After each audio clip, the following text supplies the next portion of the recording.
We took 9 days to get from where we were at home to get to the dealership in Portland. We're there.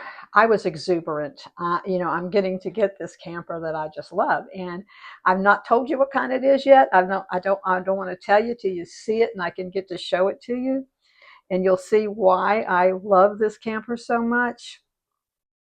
So the salesman comes out and greets us, and then he takes us over to the RV.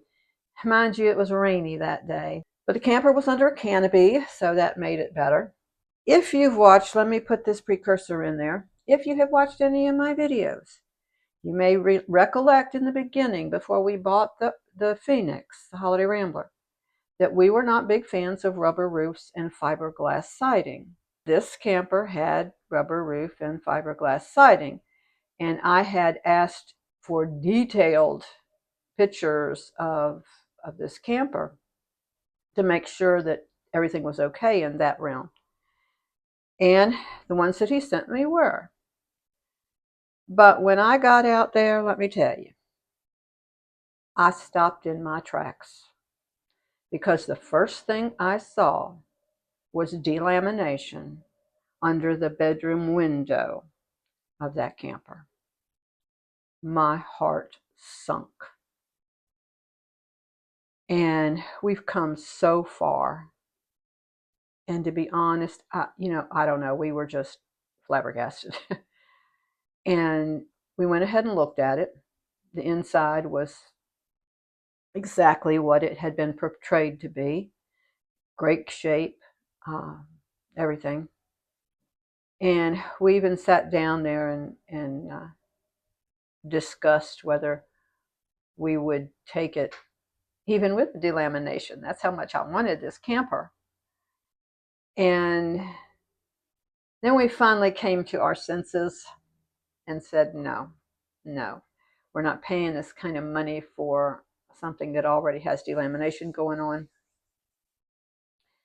So we went in and I asked for our deposit back. And I asked the salesman how he could lie to us, knowing that the delamination was there. And I had questioned that several times in our conversations up to the point that we got there, or before we even left home and put a deposit on it. I said, how could you lie to us, knowing how far we were coming? And he says to me, to be honest with you, I didn't see it. I was thinking to myself, for real? And then he made the excuse that the sun was shining that day, that he went out and inspected the camper, so he just didn't see it.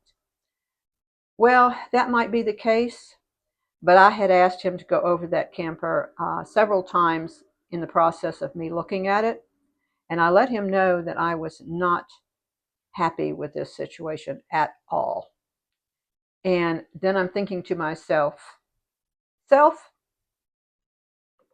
he ought to be glad that you are not the person that you were before you became a Christian. This would not be pretty.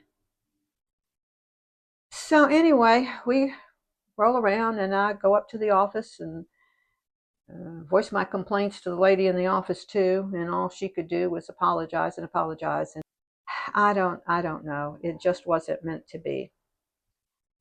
So we pull out of the parking place and we figure out what we're going to do.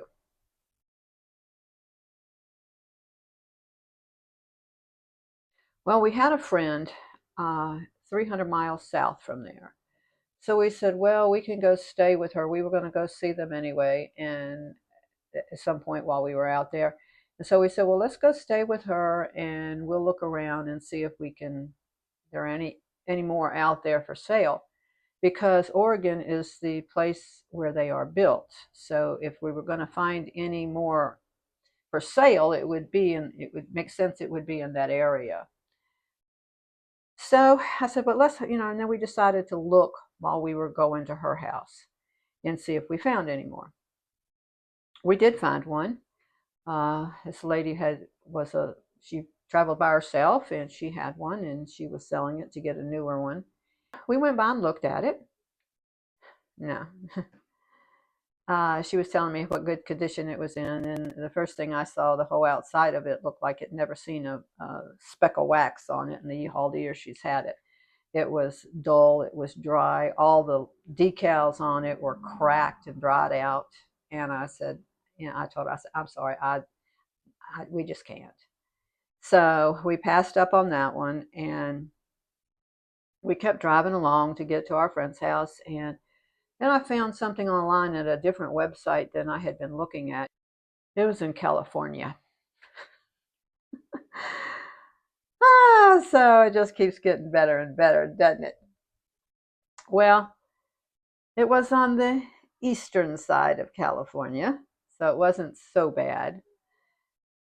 What's another 250 miles, right?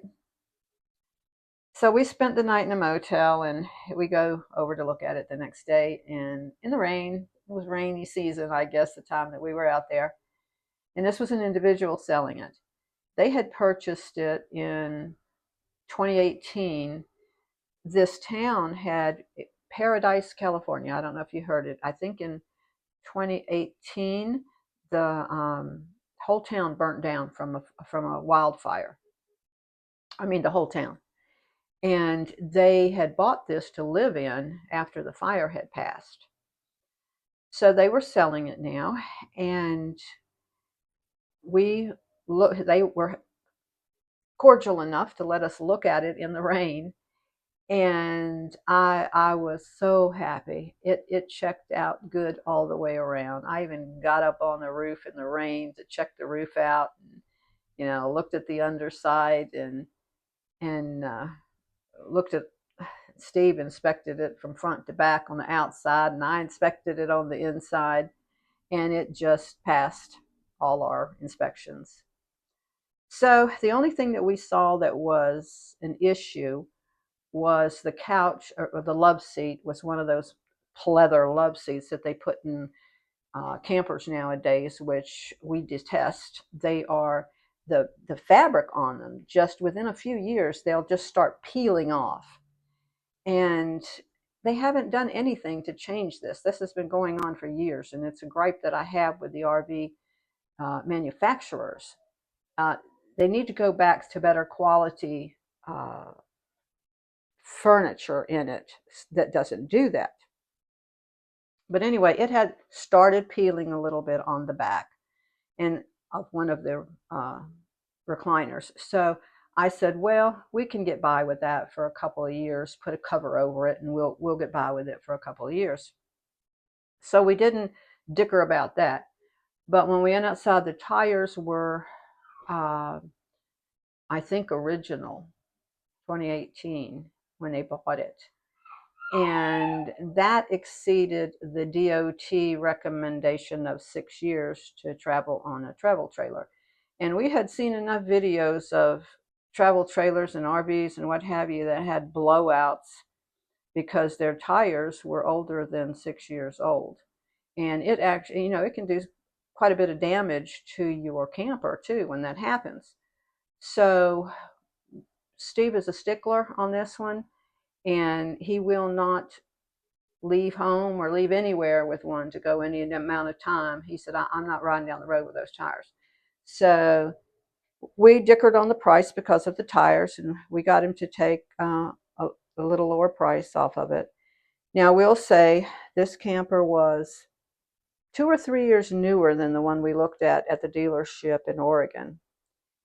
And so the price was obviously a little bit higher. But with what we had budgeted in, we could make it happen. Couldn't believe my husband actually bought a fifth wheel camper.